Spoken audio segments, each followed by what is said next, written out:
Hello students, hope you must be fine. Today we will study the first chapter of science, 6th class, our environment. Dear students, environment is a very big term.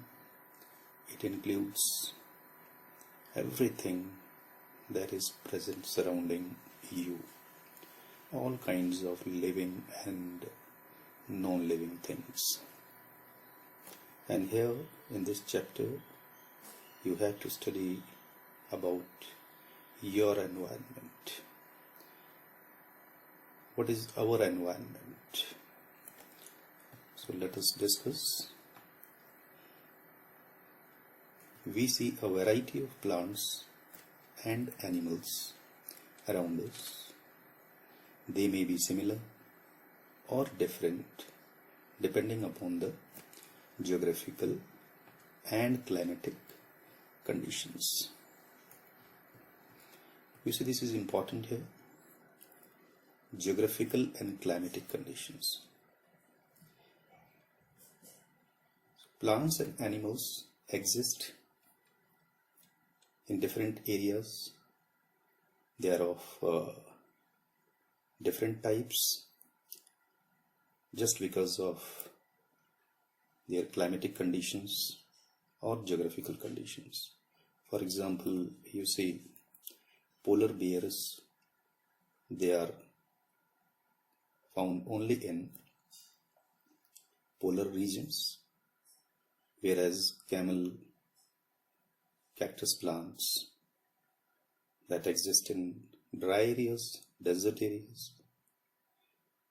So, plants and animals may be of different or similar types depending upon their locations. Where are they located? But one thing is very important. Living organisms cannot live in isolation. Isolation means alag, as a separate unit. कि हम सोचें कि human being बिल्कुल बिना किसी help के, without any assistance from any kind of plants and animals, अलग से रह सकता हो. ऐसा नहीं है. We cannot live in isolation. They interact with one another. Means आपस में इंटरेक्शन तो होता ही है ऑर्गेनिजम्स का, और दूसरे जो नॉन लिविंग सराउंडिंग्स हैं, नॉन लिविंग ऑब्जेक्ट्स हैं या नॉन लिविंग कंपोनेंट्स हैं, उनके साथ भी इंटरेक्शन है जहां पर वो ऑर्गेनिज्म रह रहा होता है. नॉन लिविंग सराउंडिंग्स जैसे oxygen, soil, water, they are all non living components. और लिविंग ऑर्गेनिजम्स अपने आसपास के लिविंग कंपोनेंट के साथ में भी इंटरेक्ट करते हैं. बिना इंटरेक्शन के कोई भी ऑर्गेनिज्म सरवाइव नहीं कर सकता है. As a result, both plants and animals get adapted to their surrounding. This adapted word is important here. So this adaptation is very important. Adaptation, it is the adjustment of any organism, whether plant or animal or any microorganism. It is the adjustment of the organism to its surrounding. और adjustment के लिए आप देखिए, हर organism में कुछ ना कुछ special features होते हैं. मॉर्फोलॉजिकल फीचर्स हो सकते हैं बाहर से कुछ जो देखे जा सकते हैं, फिजियोलॉजिकल फीचर्स हो सकते हैं जो फंक्शन से रिलेटेड है, बिहेवियरल फीचर्स हो सकते हैं जो हेल्प करते हैं प्लांट्स या एनिमल्स को उस पर्टिकुलर सराउंडिंग में रहने के लिए. So adaptation, it is the adjustment of the organism with its surrounding. तो सराउंडिंग में हमारे दो तरह के ऑब्जेक्ट्स हो गए. ऑब्जेक्ट्स मीन्स सराउंडिंग के कंपोनेंट्स हो गए टू टाइप्स के. कौन कौन से हो गए? Just we discussed. The one is the biotic component and another one is the abiotic component. Plants, animals, human being we form the living component, means biotic component. जबकि abiotic component में क्या आएगा? Air, water, soil, light, temperature, etc. They are all non-living and are called abiotic components. So both biotic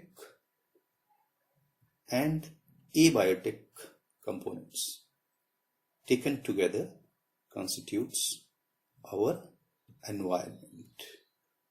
So what is an environment? So environment is the combination of both biotic and abiotic. Or you can say environment is the place where the interaction between living and non-living is taking place. That is environment. So let us see an example of human being. So what is the environment of human being? So naturally our environment will be biotic component and abiotic components. So abiotic components to which we interact, it is air. From air, human being takes oxygen. That is very important for survival. We cannot live without oxygen. We also take in water. It is also very important. We cannot live without it. So you can say abiotic components, they are important for human being. So this is our environment. Plus, this is also our environment. We also interact with them. The biotic one. From plants we get food. We get seeds, oils, fruits, etc. From animals we get milk, eggs, honey, etc. So we interact with both living and non-living components of the environment. So the environment of human being constitutes both biotic and abiotic components. So environment is the place where interaction between the biotic and abiotic components are taking place. No living organism can live in isolation. So क्या हम सोच सकते हैं कि human being बिना biotic components के या बिना एबायोटिक कंपोनेंट्स के रह सकता है? No. So we cannot live without our environment. So now we will study in detail the biotic and abiotic components in this chapter. So we'll continue